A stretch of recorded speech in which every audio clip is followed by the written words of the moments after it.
Sir, Okay. I have started Reshma. the recording. Yeah. Okay. Okay. Go ahead, Reshma. Oh, okay, sir. Okay, sir. So, good evening to all of you. Today's topic is regional anesthesia techniques in hip surgery. First, I would like to brush upon the anatomical aspects. So, as we all know, hip joint is a synovial joint which has a bony and a ligamentous component. And the bony would be the pelvis and the head of the femur. The pelvis, as you know, is formed by the ilium, ischium, and the pubic bones, which consolidate and form a cup-shaped socket, that is the acetabulum, over which the head of the femur rests. When you talk about the ligaments, there are these spirally shaped ligaments, iliofemoral, pubofemoral, and ischiofemoral ligaments, which gives a good stability to the hip joint.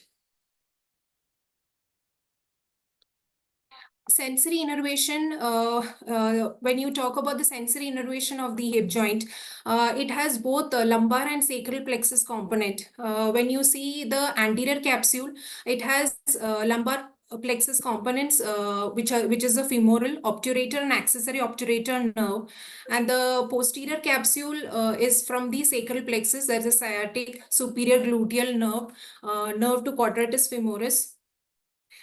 In this image, it is beautifully depicted that there is a good amount of nociceptor, high density areas of nociceptors in the anterior aspect of the capsule, and the mechanoreceptors are at the posterior aspect. Now, coming to this question of why the regional anesthesia of hip is very complex. For that, we will just dissect it step by step. First is that it has multiple sources of pain. So we should not be just concentrating on the cutaneous or the sensory innervation, because it is skin deep. There is a lot of muscles, ligaments, and bone involvement, which helps, which leads to pre, intra, and post-operative pain. Different age groups are involved. We may get a younger patient who has come with a fracture hip, or an elderly, frail, lot of comorbid illnesses patient who has come for an emergency or an elective hip replacement surgeries. There are a lot of multiple nerves involved, which I would be discussing in the subsequent slides. And they also come with the different surgeries and scenarios. So they can be an elective or an emergency scenario, surgeries like hip arthroscopy, total hip replacement, partial hip replacement, or intracapsular fracture neck or femur patients. So in hip arthroscopy, I would like to highlight that the fluid which is involved in causing this capsular distension during the hip arthroscopy does lead to increased amount of pain in the intra and the post-operative period as well. As an anesthesiologist, our other concerns would be first the patient positioning. Most of the patients are in lateral position, so good care should be given and attention in patient positioning and padding. After painting and draping, they are inaccessible to us. Of course, we should not forget about the amount of blood loss involved in the surgery. The extensive exposure. So during the time of surgery, the muscles, ligaments are extensively exposed, which are the traction applied, which gives rise to good amount of intra and post-operative pain, gives rise to pain involvement and bigger incision. If it is a redo surgery, the incision is even bigger. Now, coming to the cutaneous, muscular, and bony sensory distribution. The cutaneous, it is not just the lateral femoral cutaneous nerve. There is involvement of the lateral branch of the subcostal, iliohypogastric, posteriorly the cluneal nerves, and the muscular and the bony involvement is from the lumbar and the sacral plexus component.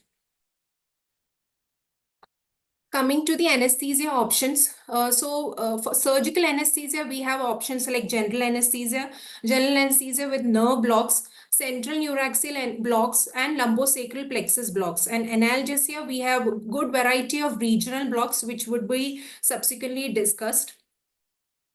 So coming to the analgesic options, we have two groups, that is a peripheral nerve block and interfacial plane block. Now, whichever blocks or modalities we are planning, we should have a routine regional anesthesia preparation, that is informed consent, IV access, monitoring, and aseptic precaution. And if we are going ahead with a peripheral nerve stimulator guided block or an ultrasound guided block, there are certain things which we have to keep in mind. The right ergonomics, the needle preferred, the amount of drug to be given, the concentration, which position are we planning to give, and the type of probe. Like for a superficial blocks, we can go for a linear, and a deeper block, we would prefer a curvilinear probe. First, I would discuss about the femoral nerve block. It was found to be like an alternative to the lumbar plexus block, as it had less amount and it gained a lot of momentum because it had a easier learning curve, lesser amount of complication. It helped in positioning the patient for spinal anesthesia, and it increased the duration for rescue analgesia, increased patient discharge from the post-operative care unit. So, but of course, it had cons, like it did give rise to quadriceps weakness, which which delayed in mobilization or increased incidence of fall. So when you talk about the ultrasound guided block,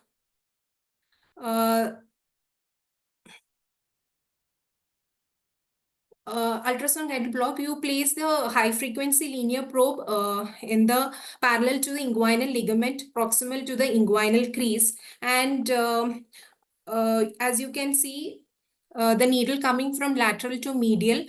So our aim is to deposit the drug lateral aspect of the fascia iliaca. The nerve is resting on the fascia iliaca muscle, and you can see the drug being deposited.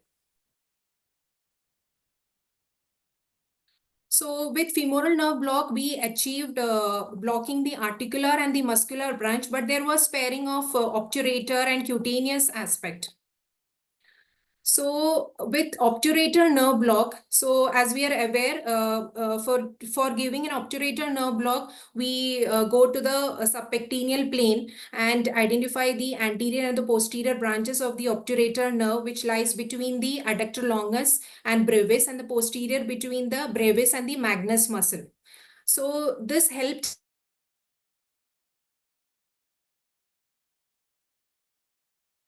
So this Sir Winnie came up with this idea of 3-in-1 block, which were proposed to cover the LFCN, obturator, and femoral nerve. But in 2000, there was a study and radio contrast studies and MRA studies which proved that there were minimal involvement of LFCN and obturator nerve with 3-in-1 block. So slowly, this fascia iliaca compartment block came into picture. It was introduced as a landmark-based technique in 1989. So this compartment is between the fascia iliaca anteriorly and the iliopsoas muscle posteriorly. So the concept was that below the fascia iliaca, the femoral obturator and LFCN lies sandwiched between the fascia iliaca, and the drug deposited in beneath the fascia iliaca helped in blocking all the three nerves.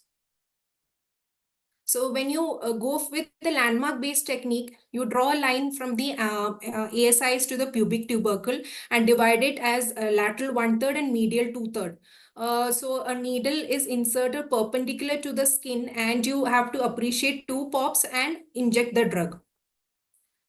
So when you come with the ultrasound guided approach, you use a high frequency linear probe and place in parasagittal orientation over the ASIS and go inferior-medially along the inguinal ligament in plane approach. And our goal is to see the separation or unzipping of the fascia iliaca from the iliacus muscle.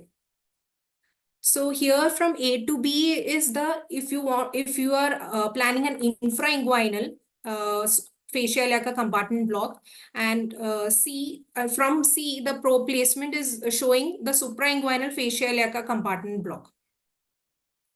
So this is what I explained, the your needle from lateral to medial. It is placed at the fascia iliaca. You can see the unzipping of the fascia iliaca from the iliacus muscle and the drug deposition. So this was a cadaveric study which beautifully depicts as to how the femoral and the LFCN is laterally play in a lateral compartment, and the obturator nerve, which is seen here, is in the it is lying medial to the psoas in a separate compartment, or in the retropsoas compartment in a muscular fold. So this study was in 2015, which showed that the fascia iliaca compartment block helped in anesthetizing only the femoral and the LFCN and not the obturator nerve. And the author emphasized that we should always go for a suprainguinal approach. Later in 2021, it showed that fascia iliaca compartment block was less likely to have drug deposition in the obturator nerve area because of this obturator nerve being in the retropsoas compartment. In 2018, this study popularized how suprainguinal approach would give a more consistent spread compared to an infrainguinal injection. So here 40 ml of local anesthetic agent reliably spread in the medial, anterior and the lateral thigh. It did help in blocking the femoral LFCN and probably the obturator nerve as well. So now we can have a good argument that the lumbosacral plexus block is the can be tried because it helps in covering the femoral, obturator, LFCN, and articular, muscular, and also the posterior aspect of the hip joint. And a lot of meta-analysis has come into picture, which shows that lumbar plexus block has significant advantage because it gives a superior pain relief, reduced opioid consumption, and enhanced patient satisfaction. But we have to understand that it is a high-risk profile block. It requires a lot of expertise and it is a deeper block. So now we have a newer variety of interfacial plane blocks. First, I would discuss upon the PENG block. So PENG block was proposed that it helped in anesthetizing the articular branches supplying the anterior hip capsule. And it came into picture in 2018. So there was a similar study in 2018 which studied the innervation of the anterior hip capsule. And it was found that femoral and obturator gave a good amount of innervation to the anterior hip capsule and was mostly concentrated in the iliopubic eminence. So which gave rise to this idea of PENG block. How it can be given. So ultrasound for a thin patient we can go with the linear probe. However, for a medium or a maybe obese patient we would use a curvy linear probe. The probe is kept in the ASIS and it is you slide caudally to visualize the anterior inferior iliac spine, and you need to place it in the pelvis to visualize the psoas tendon and the pubic ramus. So our endpoint should be when you inject the drug, you should be able to appreciate the lifting of the psoas tendon. So here you can see needle coming from lateral to medial. On drug deposition, there is lifting of the psoas tendon.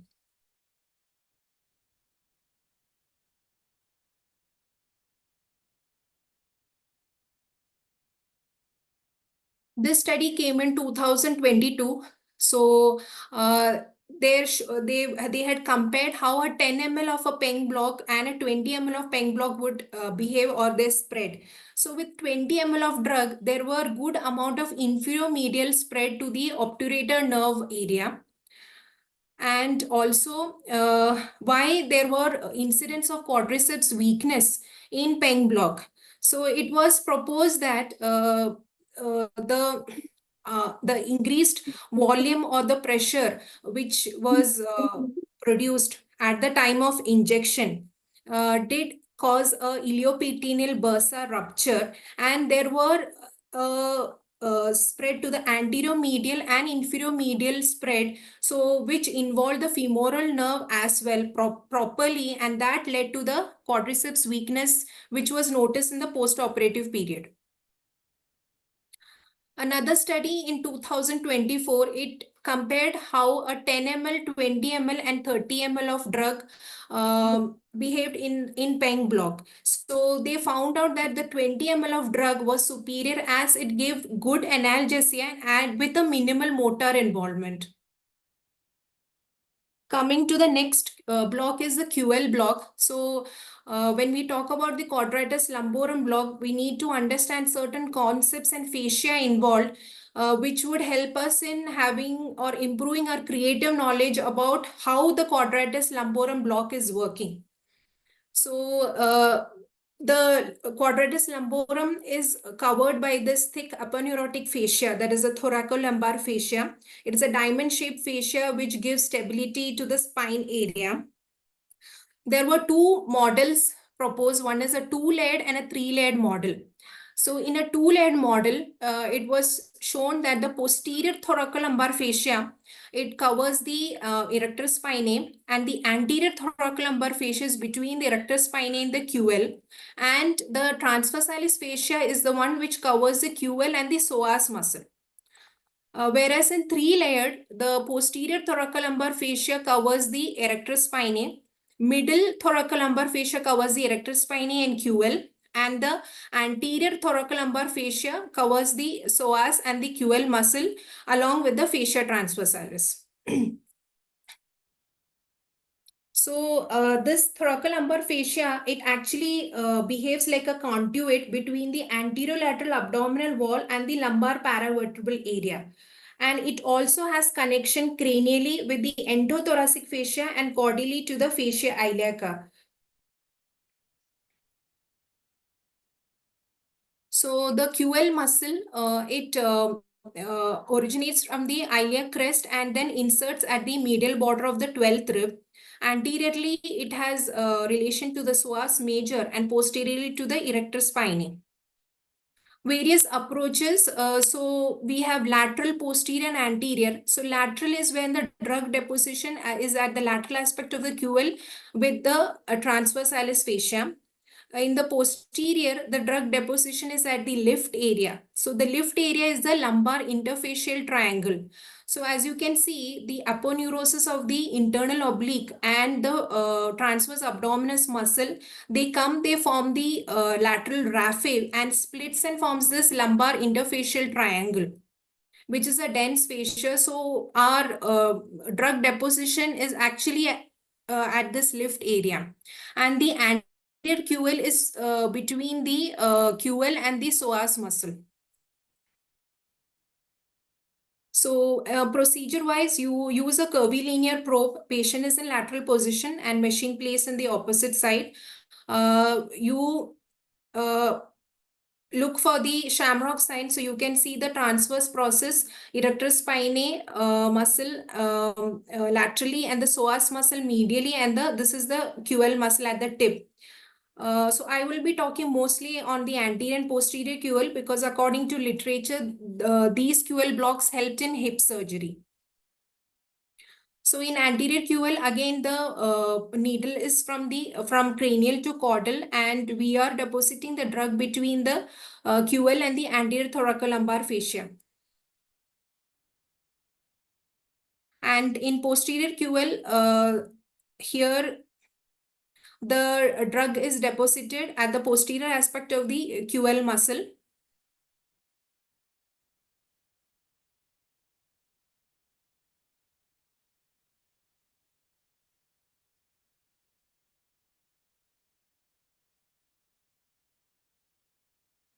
So next I would talk about the lumbar erector spinae block. So it is an interfacial plane block where the local anesthetic agent is injected within a plane beneath the erector spinae muscle.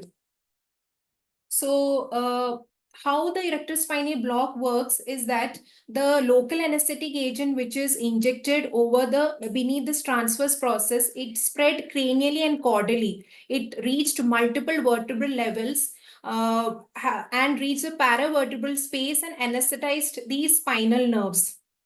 And there were a lot of RCT studies which proved that it was a good analgesic option. It helped in early mobilization. There were no motor block, and it provided good visceral and somatic analgesia.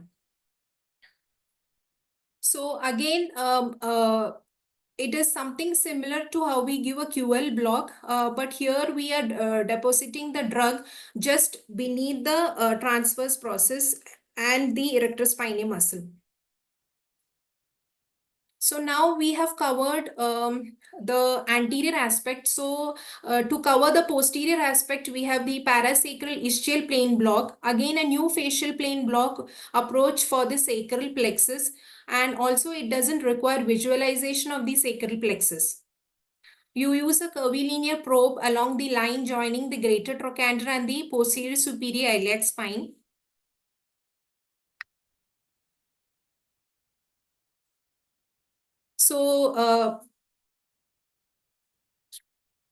So we place the medial edge of the probe on the posterior superior iliac spine, and the probe is moved inferior medially. That is a parasacral parallel shift. So here we can see first the iliac blade, and then there is a break in the bone. That is the greater sciatic foramen, and this is the posterior part of the ischium. And here we can see the drug being deposited.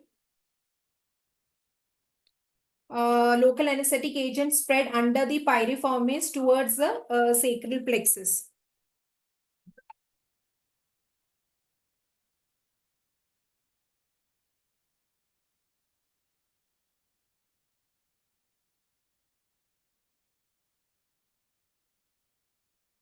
So being a facial plane block, it doesn't require accurate needle tip placement, and it is very distinct to the neural structure, so thereby averting any neurovascular damage. The bony structures are easily visible, so patients with tissue edema or obesity, it does help in giving the block and also improving the success rate. This was a review literature which came in this year, and certain important points of this article was that there was an increase in the use of neuraxial or regional anesthesia throughout the year for hip surgery, and also the regional anesthesia provider had a pivotal role in ERAS because it gave better pain control. It had fewer side effects such as nausea, vomiting, drowsiness or fatigue, and it helped in early mobilization and discharge, especially when we take into consideration frail and comorbid patients. It did give good hemodynamic stability. Also, it prevented certain parameters like avoidance of airway manipulation, lesser neuromuscular blockade, helped in preserving the pulmonary dynamics and reduced release of inflammatory mediators. So the prospect guidelines, it states that we need to use the points of prospect guidelines was that pre-op exercise and rehabilitation, like giving properly educating the patient.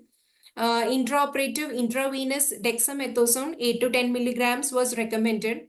There were perioperative interventions which helped in better post-operative pain management, like giving more importance to multimodal analgesia like paracetamol, COX-2 inhibitors, NSAIDs with intravenous dexamethasone, and with additional peripheral nerve blocks were also given weightage. So the blocks mentioned were femoral nerve, lumbar plexus, and fascia iliacum. Also, others were single shot local infiltration analgesia, intrathecal morphine, and epidural also. So this was a study which was published, which showed how lumbar erectospinae plane block did give good amount of pain relief compared to lumbar plexus block. These are the ongoing studies, which is PENG versus PIP plus PENG and SIFI versus posterior QL block for hip surgeries. So the highlighted blocks are giving promising results. So my take-home messages would be the regional anesthesia did give a better post-operative pain trajectory, and the role of multimodal analgesia has to be highlighted. It is not just regional anesthesia, because certain innervations which are missed can be covered if we include multimodal analgesia. Peripheral nerve blocks helped in assisting preventing early peak in pain, that is in the first 2 hours. It decreased significant post-operative complications, helped better pain management, which actually helped in leading to less delirium episodes, which are very much seen in elderly patients. Also, there is no single best regional anesthesia technique for hip surgery. It has to be tailor-made for each and every patient, anesthesiologist expertise, the department protocols, and what resources is available for us. So I would like to end my presentation with a case report, with a case which we had done a month back. So she was a 60-year-old female. She was a known case of pulmonary. She had interstitial lung disease. So she had a history of fall and sustained intracapsular neck of femur fracture. So when she came, she was in severe pain. Her room air saturation was 88 to 90%. On arrival, we had given a PENG block which helped in relieving her pain. And also a cardiologist and a pulmonologist opinion. So she was started on nebulization, which helped in improving her saturation. So on the day of surgery, her saturation had come up to 94 to 95%.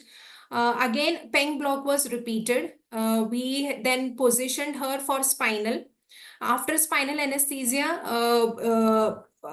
where she was positioned in the lateral position and paraischial plain block was given.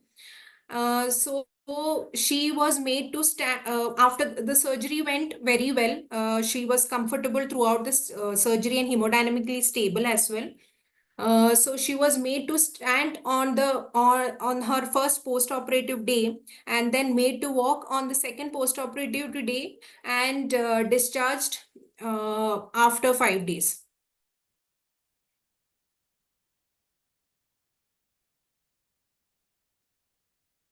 Thank you.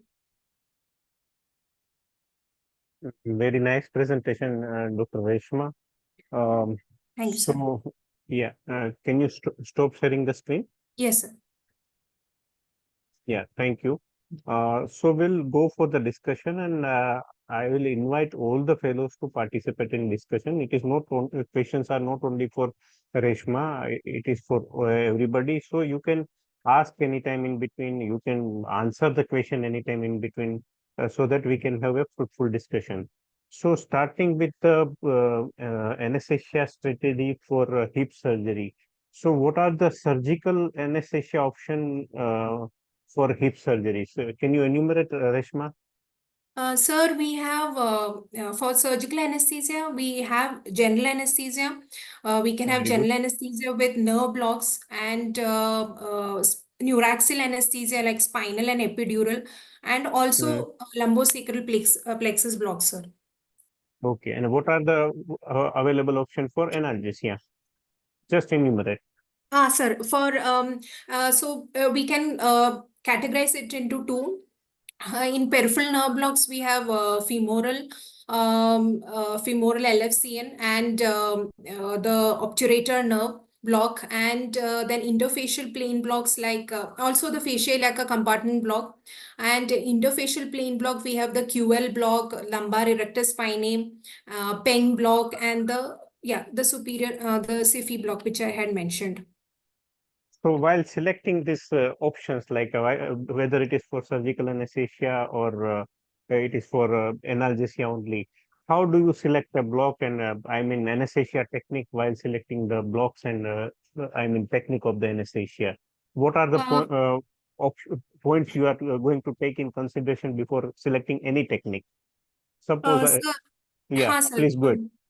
Sir. So we have to see the elective or emergency, the age of the patient, the comorbid illnesses, And what is the presently what is her main like complaint. So if it's like a pain block, so she's in severe pain, so we can give a femoral or a peng or a SIFI block, which would help in reducing the pain, and then later decide as to what anesthesia we would opt for her. And also, if a patient is in having fracture, patient who's coming for like surgery, or who is having pain, we can still go ahead with femoral nerve block, because we will anyway not be mobilizing the patient for 24 hours. Yeah, right. Yes, sir. So, yes, sir. So these parameters has to be kept in mind while planning. So in which situation will you prefer GA over spinal anesthesia? Sir, if it is like an emergency and patient is on anticoagulant, uh, uh, so or has like comorbid illness is not it is not controlled, but still she requires surgery, then we need to go for a multidisciplinary approach. In a controlled environment, we would have, like, of course, we would have to include a senior anesthesiologist, and then induce the patient, give her GA, and then we can give a superficial, like a peripheral nerve block, like a PENG or a SIFI block for the pain management, and include multimodal analgesia as well. So suppose the patient comes to you in the operation theater, patient has 25% of EA. The patient had the previous history of angioplasty, patient on antiplatelet, as you said. Hmm. So you have choose to give her GA. So how will you proceed? Like, will you give GA first or regional anesthesia first? What is the plan? Including multimodal analgesia, not only blocks. What will be your plan? Sir, so first I would take a thorough history, Mhm. see how much she is stable, vitally stable, her urinary saturation, look at her labs, her starting hemoglobin, how is her coagulation parameters. So what Take is the targeted hemoglobin for this surgery? Sir, at least she should have 9 to 10 grams of deciliter. That should be the targeted So, hemoglobin, sir. Nothing less than so that. there is a difference, like patient with IHD and patient without IHD. Is there any difference Patient in with hemoglobin? IHD at least 10, sir, and Uh, no, if not IHD, at least okay, 9 we can still go ahead, Proceed sir. with this. Very good. Okay. So Uh, what are the other investigation will you like to see before going Sir, for surgery? hemoglobin, her electrolytes, coagulation parameters, and Which coagulation parameters? sir, prothrombin time, INR, So and patient is on antiplatelet. Will it help? no, sir, antiplatelet, no, it won't. I'm saying if she's on anticoagulant, then just to see what is her INR and how prepared we should be if at Yeah. all So she's this patient posting is on positive. antiplatelet. So what are the investigation you are going to suggest? Sir, antiplatelet, we can Anyone else want to answer this question? see the qualitative platelet assay, sir. It gives us an Okay, okay. Anything else? Patient is on antiplatelet, so we have gone for GA. That's fine. Okay. So, what other investigation you are going to? Patient has a history of IHD. Patient who has was Sir, undergone. yeah, yes, sir. We need to see the ECG, Very baseline good, ECG and excellent. Yeah, 2D echo, sir. so So today, if a patient comes in night and surgeons wants to take it in emergency, so what will you do? Cardiologist saying no, I will not come for echo. sir, then sir, she is having a fracture, or so Okay. what is So she posted? I'm asking about your focus skills. I'm guiding Okay. you. Yeah, Huh. cardiac focus. Someone answered, Dr. Dipali, I think. Yeah. Yeah, Dr. Deepak. So how will you? What will you see in your focus examination? Dipali, you can answer. Dipali, are you there?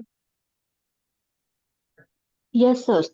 Yeah, Yeah, please tell in me. cardiac focus, we would like to see the contractility of the myocardium, sir. Very good. Left ventricle as well as right ventricle. As well Okay. as we'd like to see the uh, apex view and Okay. Apical view. What yeah, will you see? see the Few important contractility points. of the Few. Yeah, contractibility of left ventricle. So yes, sir. it is like same, like 25-30%. What is shown in previous echo, right? What else will Yeah, you like to yes, see? sir. Important Uh, for hip fracture. You told something about right ventricle. What will you see in right ventricle? Sir, any yes, sir. Right emboli or ventricle. thrombus? Sir, if there is any Yeah, embolism or yeah, a fat Yeah, embolism. very good. So how will yes, you sir. diagnose Embolism. embolism? So Mm. what are the signs of embolism in, echo? You are looking at apical four-chamber view. What will you find in if patient has embolism? Uh, the right atrium contractility will not be towards the And anything related to, we had discussion about this in last class only, master class. yes. So what will you see in, uh, Dr. Tejas wants to say something. Yeah, Tejas, you can unmute yourself. Sir, in PSAX view, we can get a D sign. What is D sign? Uh,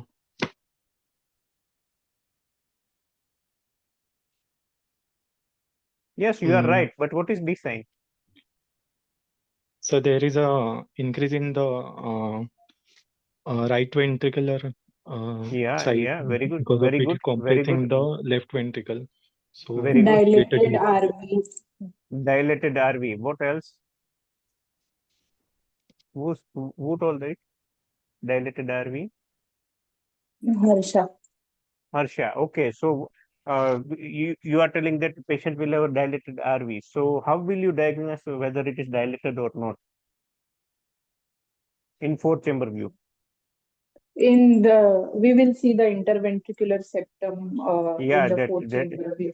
okay. What else? So that Anything related to size? yes, the size of RV will be increased as No, like no. Yeah, normally, some what is the size of RV bone. and LV? What is the comparison? LV size is more than RV or similar to RV or More. less than RV? No, more. LV size is more than RV. So here there will be increase So, in the RV size more, like equal to or more than okay. So, what is the ratio? Can anyone tell? Okay. So, this is homework for all of you. Please check what are the signs of, pulmonary embolism in echo, so that you remember it. This is a small, small homework. You can do it and post it on the group. So, we'll move further. Reshma, are you there?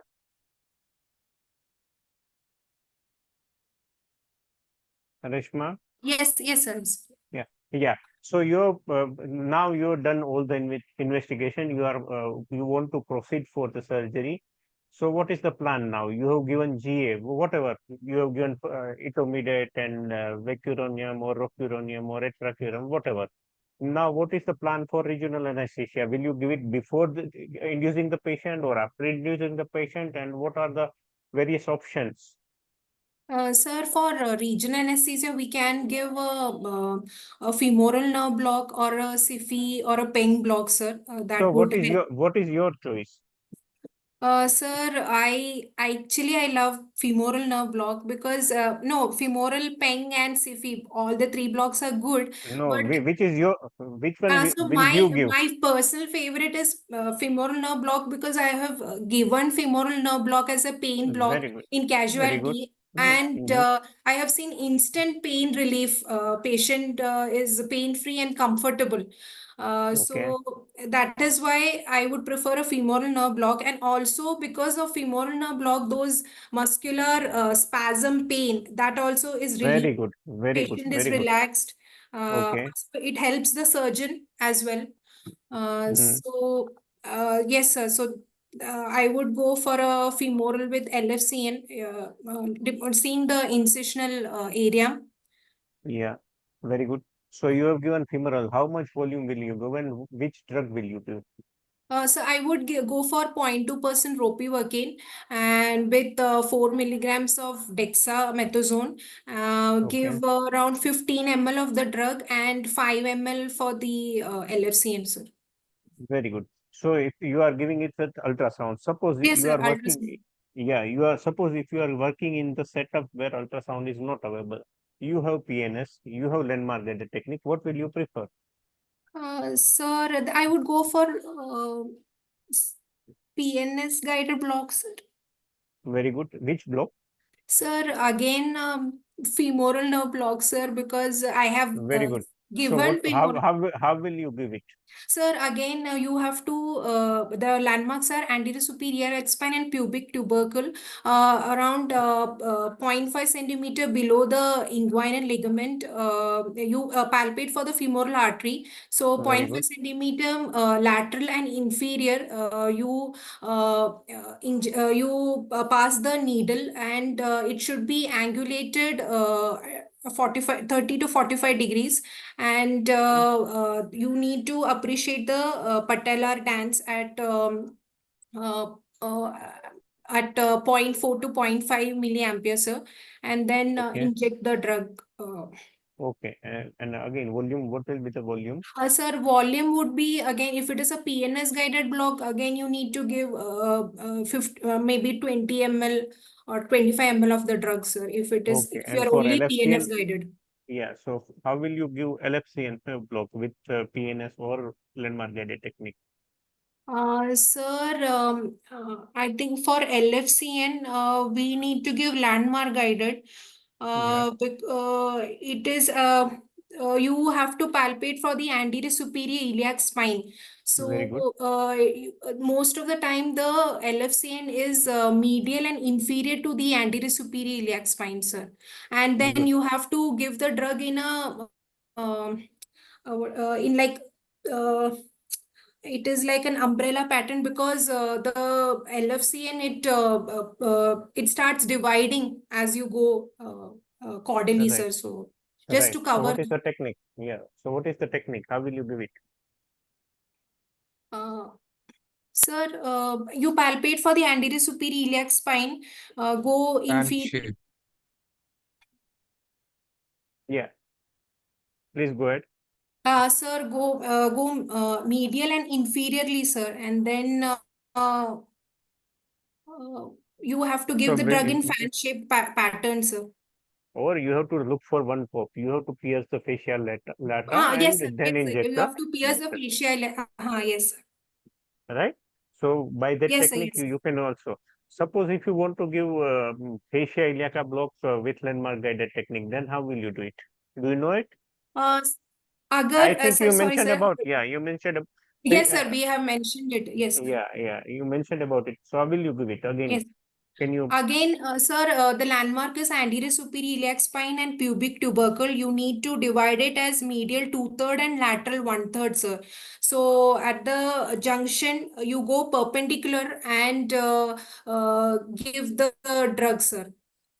Okay, You have to so how appreciate will? two pops, again, facial Very lata good, and facial very good. iliaca, And and how much then, will be the volume? sir, volume again 20 to 30 ml of drug has to be given if it is landmark guided. In landmark guided fascia iliaca block, or even with, if you go infrainguinal with ultrasound guided, volume Yes, should sir. be Yes. 30 to 40 ml of LA. 30 to Because 40 ml. Yes.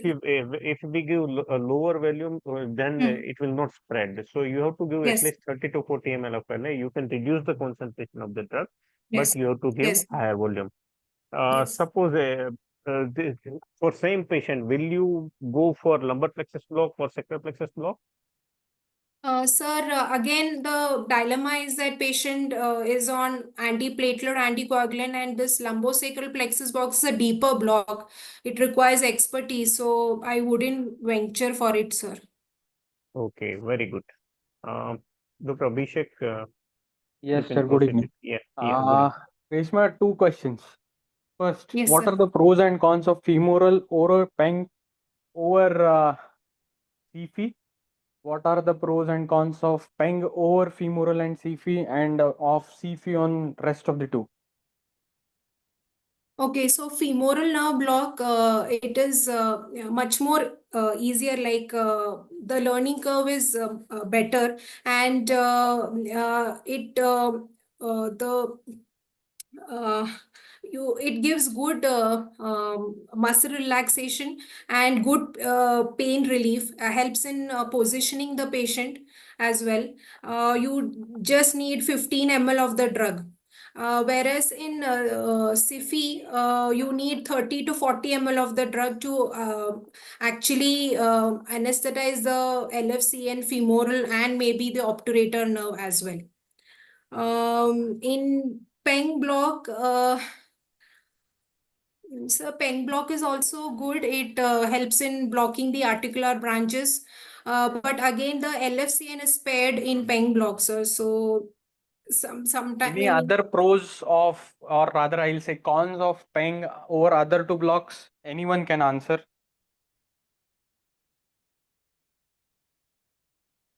Anyone, any participant can answer. Means I'm not against the PENG. It is very beautiful block. I have done it a lot of times, and even I love it a lot. But you have to keep these points in mind because of certain factors in these age groups, like hip fracture surgery. Naveen, Dr. Aishwarya, Dr. Harsha, there are many fellows. Can Sir, anyone a PENG answer it? block is a deeper block, sir. So again, if there is a Yes. it is not a superficial block, so ideally better to avoid Yes, it. I agree. Okay. Second question was, why you are in a hurry in such cases? Means I mean to say that if a hip fracture patient comes who is taking prasugrel or clopidogrel, why we don't wait for 3 to 5 days, and why we are in a hurry to take immediately within next 24 hours? Sir, Is there any consequence? according to the literature, they say that Which literature? mortality increases as you Which delay the literature? surgery for more than 24 to 48 hours. So they has to be taken within 24 to 48 hours, sir. Otherwise, a 30-day mortality is higher. Okay. Which literature? Any? Is there a specific name for that study? Icaros. Huh? I'm not sure, sir. Okay. Hip attack study. It was done in Hip NHS attack for study, almost yes. 14 years. Yes, yes. So what is the exact number? When should we take the patient in OT according to this study? Can anyone answer it? Within 36 hours. How much? You may be wrong. This is the time to make mistakes. This is the time to commit mistakes. So blurt anything. So is it 24 hours, 36 hours, No, I think 48 it is hours? within 36 hours. Within 36 Okay, hours. very good. So it is 36 hours. Yeah. So okay. Another Abhishek, thing. yeah. Yes, sir. Sorry, Yeah. I have interrupted you. No. Please go ahead. Another thing. Now, suppose it is a rare thing nowadays to find a guy above 65, ASA1, no comorbidities. I'll say a 75 male, no comorbidities, posted for hip replacement or not on any anticoagulants. You decided to go for central neuraxial technique. What all precautions you are going to take in such patients? Even those precautions you need to take in patients who have got comorbidities also, and even only taking aspirin. Generalized precautions. Sir, precautions is yeah, you take good aseptic precaution, then you Leave alone try that, to. I'm taking perioperative, not only in the operation theater. Sir, perioperative period, you have to reserve adequate blood and blood products, go take a high risk informed consent, and precautions. Sorry, sir. I said precautions. What all things you have to keep in your mind? Okay, blood loss, yes, one. Agreed. High chances these patients are dehydrated. Yeah, dehydrated. Because Yes, the we thing need to. it's still a common notion in India that as they have to pee in a that VAS or whatever they say, patient doesn't keep themselves hydrated. Agreed? Yes, sir. Yes, sir. So you have to make sure patient is hydrated. Patient's electrolytes are normal because Yes. in such fractures, patient may land up in SIAD, ultimately leading to hyponatremia and altered sensorium in the post-operative period due to the Yes. inflammatory response. Yes, sir. Third, anything else? Anything else change in the central neuraxial technique? Sir, so say they are elderly, so they can have spine deformities. So asking for a X-ray spine AP lateral view helps Is us it in. always necessary to go for X-ray spine? Sir, if on spine This is a THR, examination, just a question. This is a THR patient. If the patient has got a hip fracture, is it always acceptable to go for X-ray spine? okay, sir, hip fracture, yeah, okay, we can avoid, sir. But if it is an elective THR, patient has some arthritis coming for elective THR on spine examination, we are anticipating like difficult spine, so like spinal anesthesia. So we can ask for spine X-ray, sir. More common than that, yes. Dr. Aishwarya, you can do the scan. I agree. But anything else, okay, I'll go much more. I'll make it more simpler for you. Any changes in the volume of drug will be needed. Yes, sir, because they are elderly and they would require lesser amount of drugs, sir. Mm,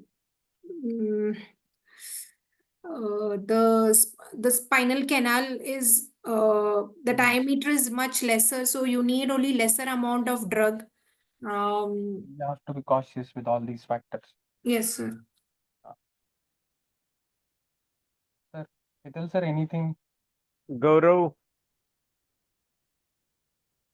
Gaurav sir, Ganesh sir. yeah, Dr. Ganesh is also there. Gaurav, are you there? Yes, sir. Yeah, please, anything from your side? I think most of the things you've covered already, sir. So nothing from my side, right? Dr. Uh, Thank Ganesh, you. I think Dr. Ganesh is there or left? He left, I think so, sir. I can't see him in the participants. Okay. Sir, I had some doubts, sir, if it is Yes, okay. please. Sir, this was during the time of preparation. I came across this BJ article, which showed like antiplatelets and anticoagulants and spinal anesthesia. So it is a very recent article. It came in 2020. So they are saying that single antiplatelet therapy, including clopidogrel, is not a contraindication to spinal anesthesia. So weighing the risk and benefit, you can go ahead with spinal anesthesia.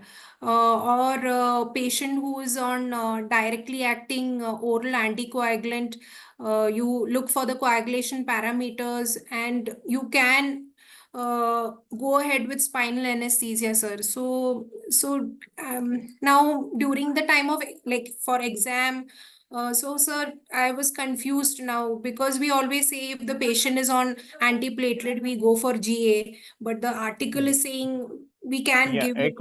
according to ESRA guidelines, you can give spinal or epidural if patient is on aspirin, but Okay. not on clopidogrel. That is for Okay, sir. sure. So Okay, sir. recently published guidelines, I mean, lastly published guideline says Oh, that if okay, sir. patient is on clopidogrel, you should not give spinal. You should wait Okay. for the required days, like 7 days, right? Yes, So yes. if patient is on anticoagulants, like suppose patient is on warfarin, you Hmm. have to look for The INR. PT-INR. Yes, sir. You can give, I mean, vitamin K. You can give fresh frozen plasma. Again, Yes. check the PT-INR, and if it is under normal limit, then you can proceed for spinal or epidural. That's for sure.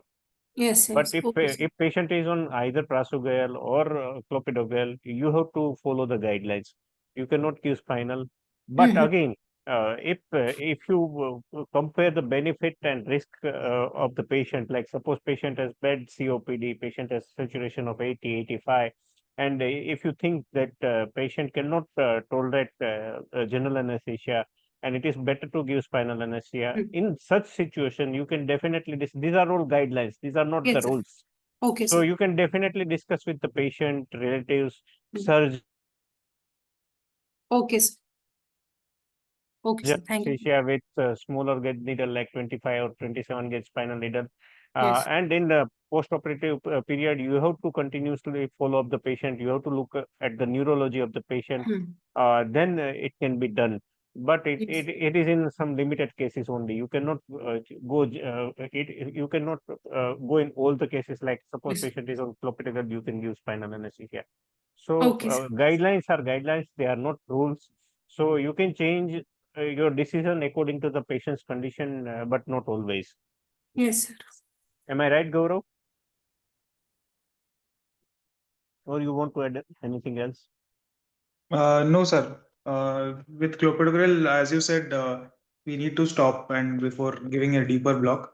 For superficial blocks, obviously, the articles say that you can continue, but obviously we don't, practically we don't follow the same. We follow clopidogrel should be stopped, ecosprin can be continued. So what Dr. Abhishek was telling is that this is the article. Can you see it? Yes, sir, we can see that. Yes, sir. Yeah. So this is the guideline for management of hip fractures published in 2020. It was first published in 2011. Then this is a revised version of guideline. This is a very nice article, and I will say that all fellows should read it. So basic recommendation are like anesthesia is the integral of multidisciplinary care of hip fractures. So we should be part of decision making. Anesthesia for hip fracture should be undertaken by the appropriately experienced anesthetists and the surgeons. So if you are a junior anesthesiologist, always involve senior anesthesiologist in your decision making. Anesthesiologists should participate in developing formal institutional hip fracture care pathways. So you have to prepare guideline for your institute. How will you take the patient? When will you take the patient? And all those things. As I said, anesthetist should facilitate surgery within 36 hours of the hip fracture. So it should be done within 36 hours. Otherwise, there are more chances of complications like patient will have DVT and PE and all those, even fat embolism chances increases as time goes. So you have to be careful.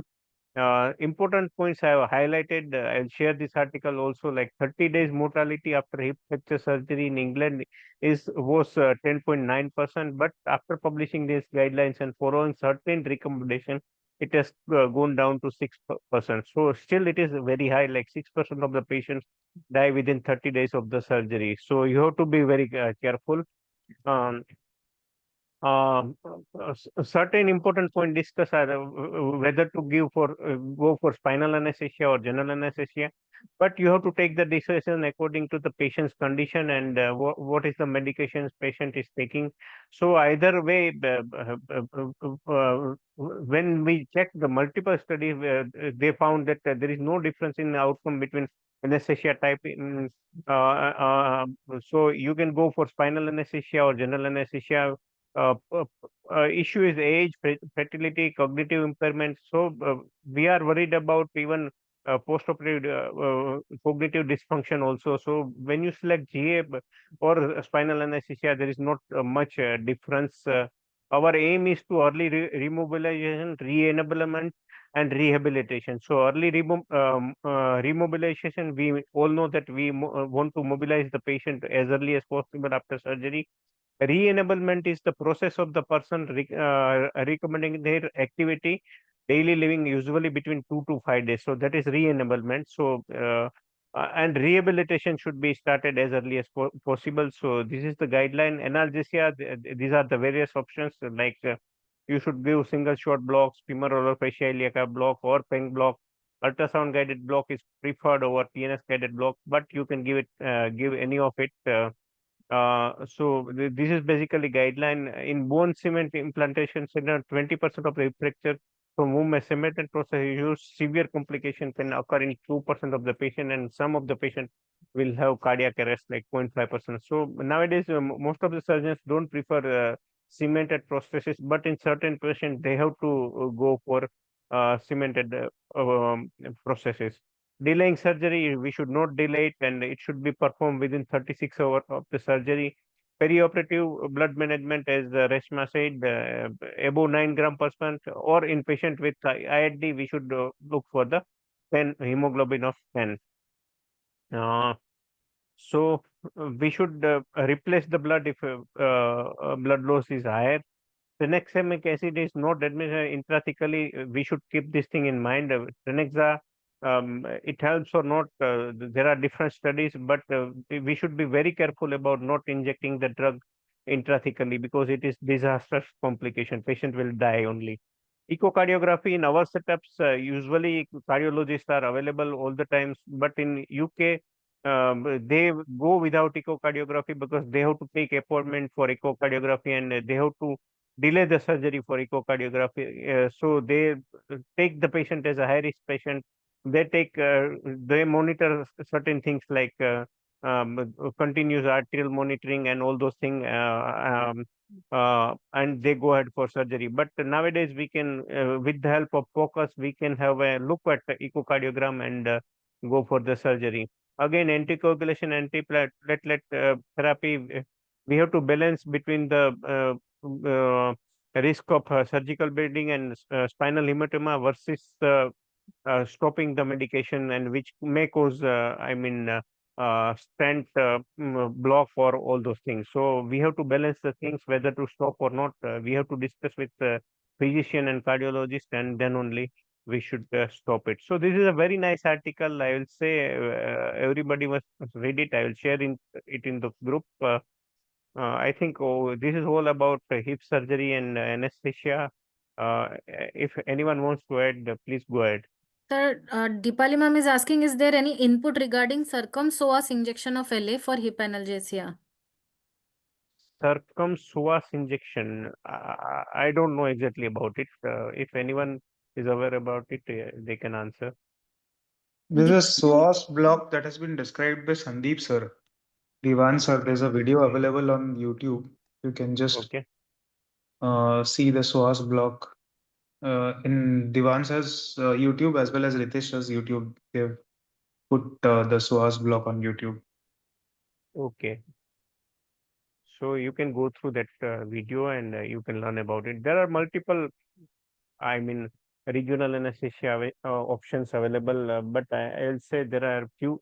These newer blocks, I'm not sure whether there is any RCT or on it, or there must be some case reports, but no RCT. But standard blocks are like CFI or infrainguinal fascia iliaca block, PENG block. Some of them have used QL blocks, erector spinae blocks, and for surgical anesthesia, of course, lumbar and sacral plexus block. Any questions from fellows? Yes.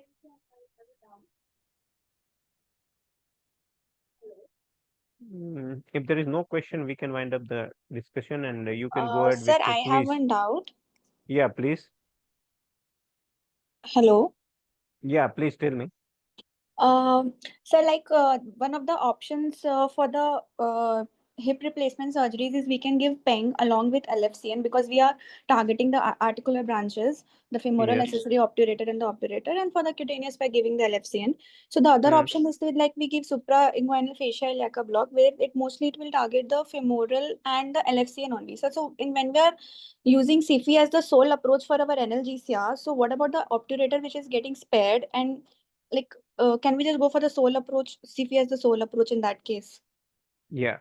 So, simple answer is, as Reshma said earlier, even femoral block only can provide significant analgesia for hip fractures.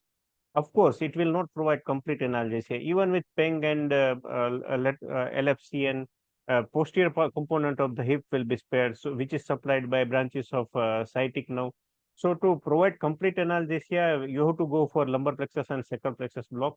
But if a obturator or accessory obturator now is paired, there will be some pain which can be controlled with other options of multimodal analgesia, and you can provide complete analgesia. So comparing CFI with PENG and lateral cutaneous nerve thigh, of course, CFI PENG with lateral cutaneous nerve thigh is better because you are targeting femoral nerve, obturator nerve, accessory obturator nerve, as well as lateral cutaneous nerve of thigh. So it is a better option to provide analgesia as compared to CP. But there won't be much difference for the patient if you are giving multimodal analgesia according to prospect guidelines. That's what I believe. Okay, thank you, sir.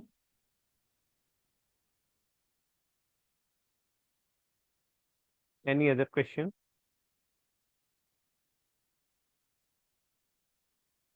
Yeah, Sangamitra, you can go ahead with quiz. Yes, sir. Thank you.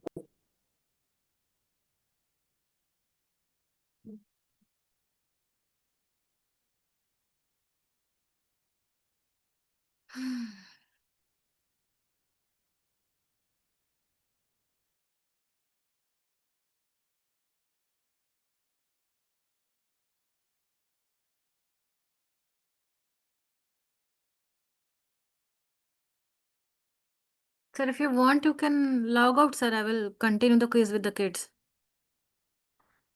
Okay, thank you. Thank you, So sir. I'll log out. Thank you. Thank you. Thank you. Thank you, everybody.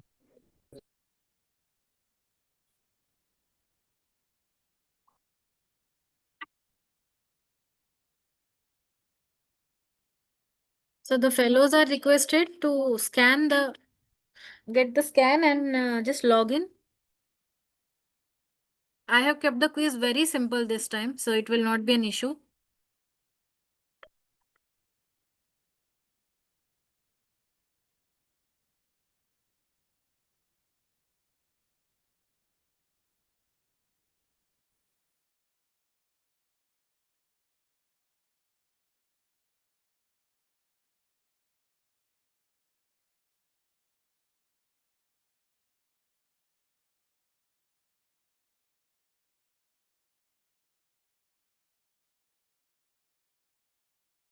Meanwhile, rest of the faculties can log out. It's okay. I will continue with them. It is just a 15-minute quiz.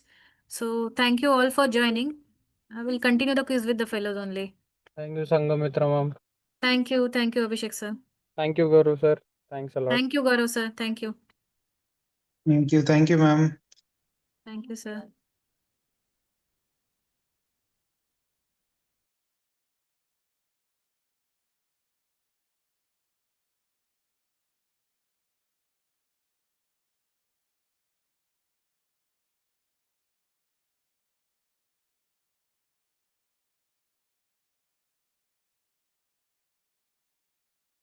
Shall I start the quiz, fellows? I think all of you have joined. 1, 2, 3, 4, 5, 6, 7, 8. Okay, I'm going ahead with the quiz.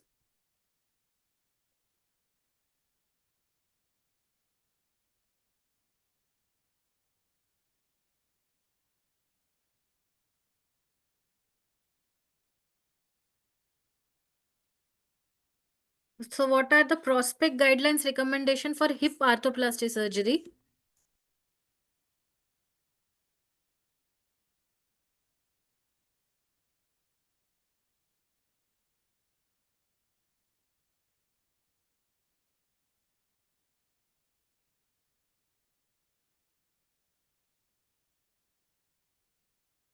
Yeah, it's a bit tricky question. Unlike our discussion, prospect guidelines are different, a bit different. I will share an article where you will know why only fascial and local infiltration and not LFCN or other questions. I will just share it with you. So the leader today is Aishwarya. Ah, nice.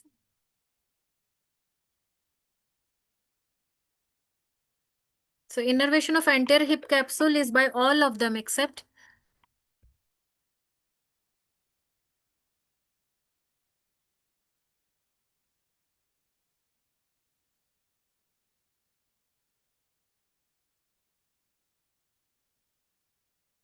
yeah, so we're talking about the hip capsule innervation. Let's see, Aishwarya is leading. So what are the advantages of hip analgesia blocks except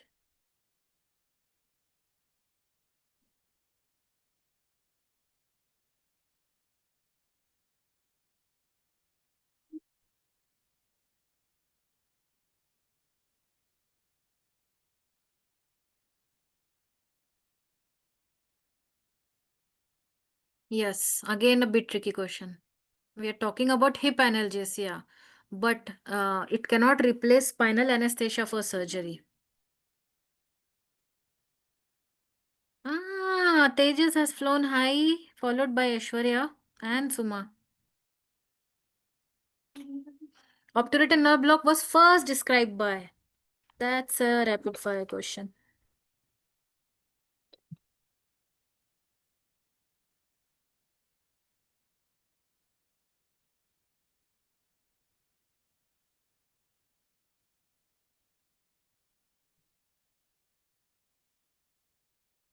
Yes, so landmark technique was described by Labat, who told us the pubic approach, and Chocket told us the inguinal approach. So very near tie up here. So let's see. Tejas is leading and Suma is picking up. This image describes which block?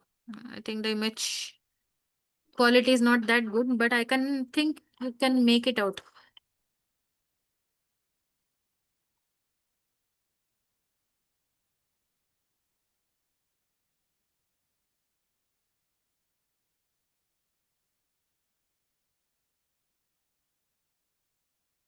Yes, most of you got it correct. Tejas is still leading, followed by Tanu. So image here represents which block? It's too easy, huh? Please, none of you should make mistake.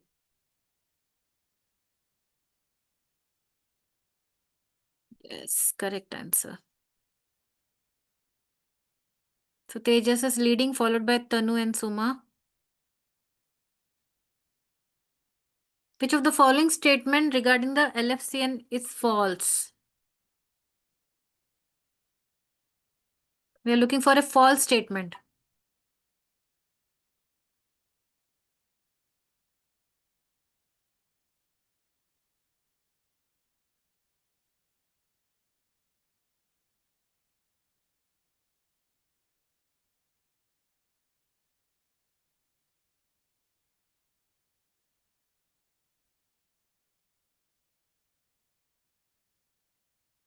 Okay.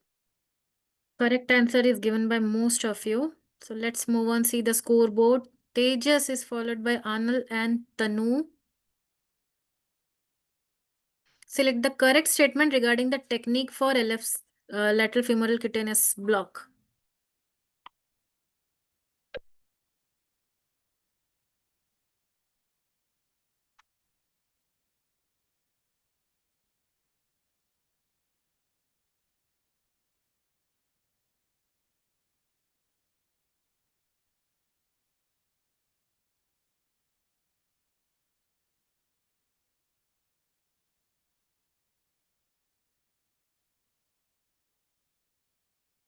Yes. Correct answer. Let's see who is leading. Anil is leading. Tejas and Soma, you have to follow her fast. So which statement about QL block is true?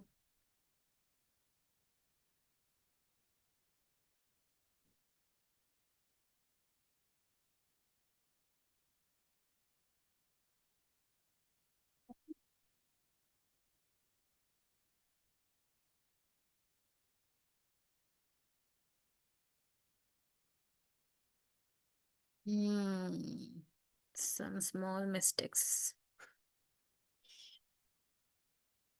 Let's see who is leading. Anil is leading now. True or false? Simple, straightforward question.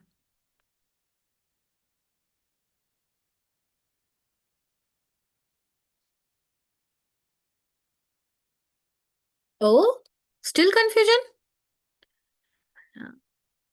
It's not safe. If it's a direct question, yes or no, so no.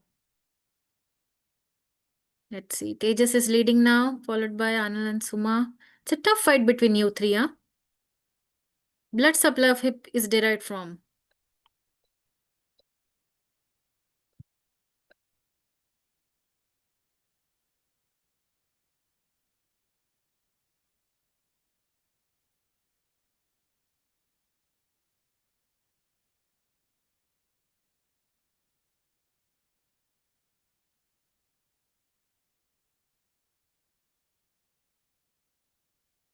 Yeah. All of the above.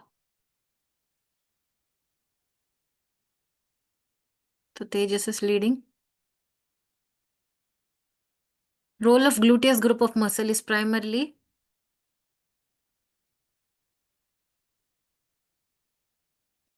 so when you are preparing for your Viva, you have to look at these factors also, because this is where you get stuck.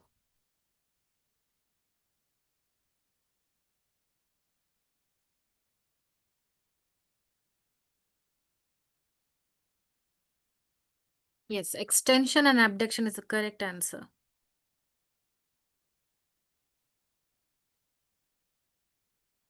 So now Suma is leading. Wow. Only nerve in lumbar plexus which has no motor innervation. Very easy, huh? Please.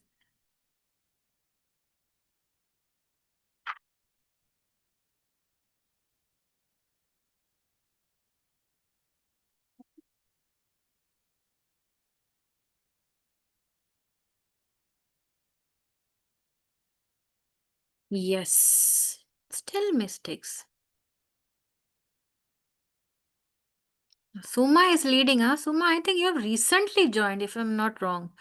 Tejas and Kapil. So let's move. Area 2, light blue represents innervation by.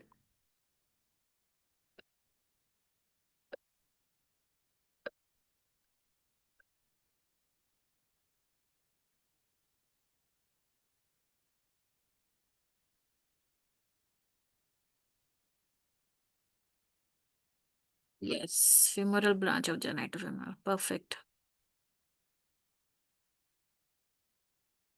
Suma is still leading. Which block is represented by yellow arrow with circle? Too simple, huh? This two one is very simple. Fast answers.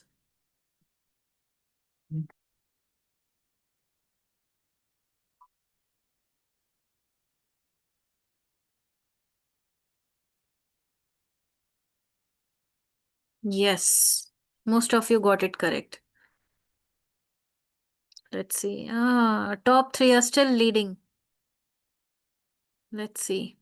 Facial landmark technique was introduced by Dylan Singh. This is very challenging. Don't blame me. I have taken it from Reshma's slide.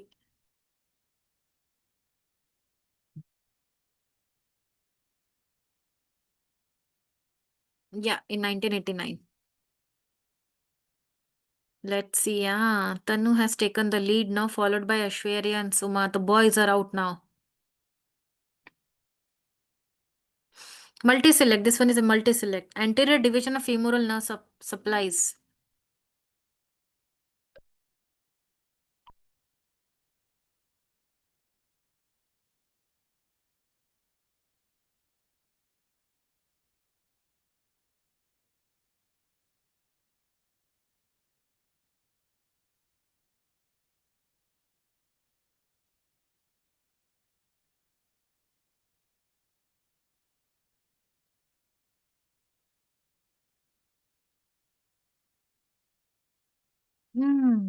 Bit of confusion here, so we all need to read it again. So Tanu is leading, followed by Tejas. We are reaching the last 2-3 questions. Bow tie appearance is related to which two muscles? Again, very simple.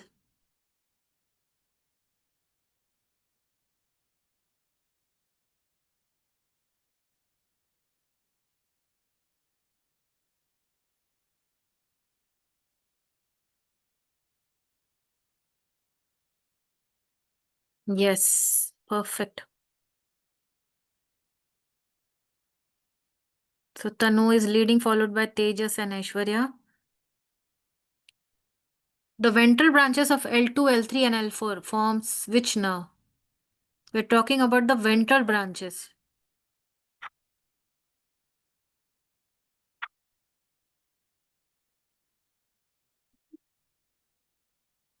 Yes, obturator now. Let's see the scoreboard. Aishwarya is leading, followed by Suma and Tejas. Now the last question. And let's see. Prospect guidelines include which innervation for pain management in patient undergoing hip arthroplasty? Again, a tricky one. Be careful.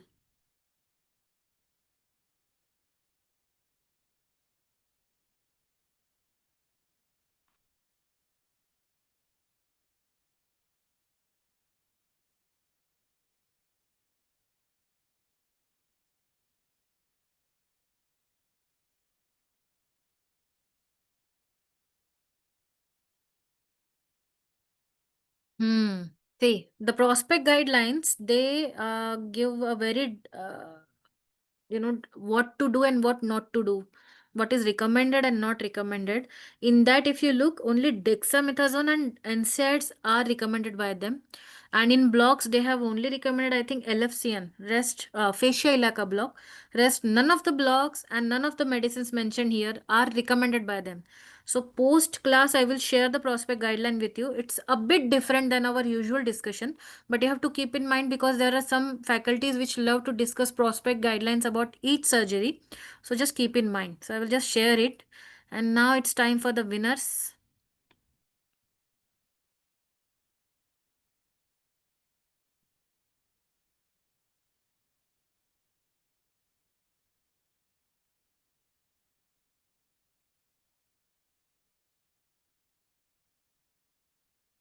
So congratulations to all of you.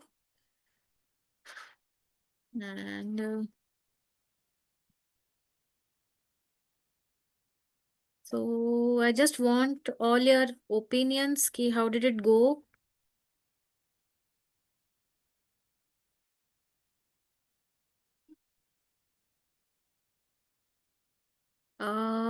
Fellows, I need your opinions. We are continuously having classes and master classes. How is it going with you all? And do you have any suggestions for any changes or additions you want in the classes? West Zone also and for master class also.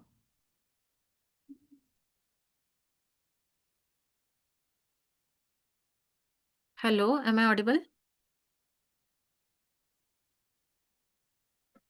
Yes, ma'am, you're right.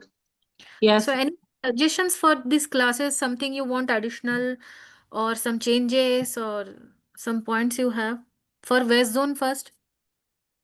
Or is it going on okay? It's going well this way. So the class is paced in at every 2 weeks. So we have one class with between the West Zone and the main AORA fellowship classes. So it Right. gives us some time in between to study as well, because I'm sure everybody has a very hectic schedule in the hospital.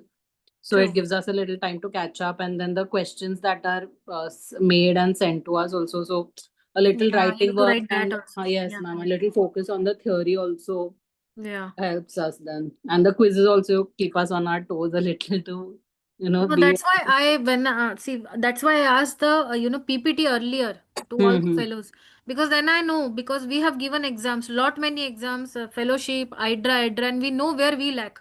We Yes. discuss so much of the, if you somebody asks you about any block about hip analgesia, I know you can tell right and left.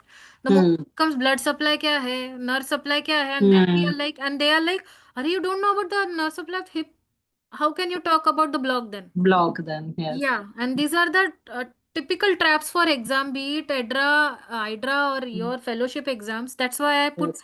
questions in that section so that you revise. Mm. That is one thing. Another is in master class, do you have any suggestions or any topic you would like me to, discuss? Many times I only decide the topic with Hetal sir. So Okay. yeah, if you people have some suggestion, you can WhatsApp me कि ma'am इस topic पे एक master class लिया जाए. Then we will select the best of the best around the world, and we are trying to get the master class from international faculties also. Okay. Okay. So we just need good topics. Sometimes we are just looking from our perspective. I need your perspective now. So if you have some topics कि ma'am इस पे master class लिया जाए, then we can look around and we can get them. Okay. Okay, ma'am. We'll let you know. Yeah, sure. Please, please. And thank you all. The session I'm ending here, and I will share the prospect guidelines and next class flyer, okay, on the group. Thank Okay. you all for joining. Thank you, ma'am. Thank you. Thank you, ma'am. Thank you, ma'am. Thank you. Thank you. Good night. Thank you, ma'am.